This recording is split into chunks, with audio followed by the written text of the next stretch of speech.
ಕೃಷ್ಣ, ಇಷ್ಟೆಲ್ಲ ನೋವು, ಹೋರಾಟ, ಗೊಂದಲಗಳ ನಡುವೆ ಈ ಜೀವನದ ಮೂಲ ಉದ್ದೇಶವೇನು? ಜೀವನದ ಉದ್ದೇಶ ಕೇಳು ಹೇಳ್ತೀನಿ ಗೆಳತಿ. ಈ ಜೀವನದ ಉದ್ದೇಶ ಗೆಲ್ಲೋದಲ್ಲ, ಒಳ್ಳೆಯವನಾಗಿ ಉಳಿಯೋದು. ಹಣ ಸೇರ್ಪಡೆ ಮಾಡೋದಲ್ಲ, ಹೃದಯ ಶುದ್ಧವಾಗಿರೋದು. ಇತರರನ್ನು ಮೀರಿಸುವುದಲ್ಲ, ನಿನ್ನ ಅಹಂಕಾರವನ್ನು ಮೀರಿಸುವುದು. ಸಂತೋಷ ಹುಡುಕುವುದಲ್ಲ, ನಿನ್ನೊಳಗಿನ ನೆಮ್ಮದಿಯನ್ನ ಕಂಡುಕೊಳ್ಳುವುದು. ಎಲ್ಲವನ್ನೂ ನಿಯಂತ್ರಿಸುವುದಲ್ಲ, ನಿನ್ನ ಪ್ರತಿಕ್ರಿಯೆಯನ್ನ ನಿಯಂತ್ರಿಸುವುದು.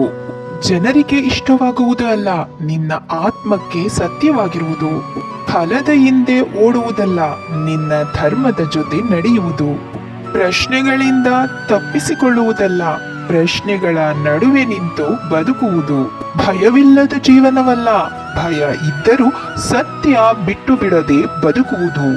ಅಂತಿಮವಾಗಿ ಗೆಳತಿ, ನೀನು ಯಾರಾಗಬೇಕೆಂದು ಈ ಜಗತ್ತು ಹೇಳುತ್ತದೋ ಅದಾಗುವುದಲ್ಲ, ನೀನು ಯಾರು ಎಂದು ನಿನ್ನ ಅಂತಃಕರಣ ಹೇಳುತ್ತದೋ ಅದಾಗೋದು. ಅದೇ ಜೀವನದ ಉದ್ದೇಶ.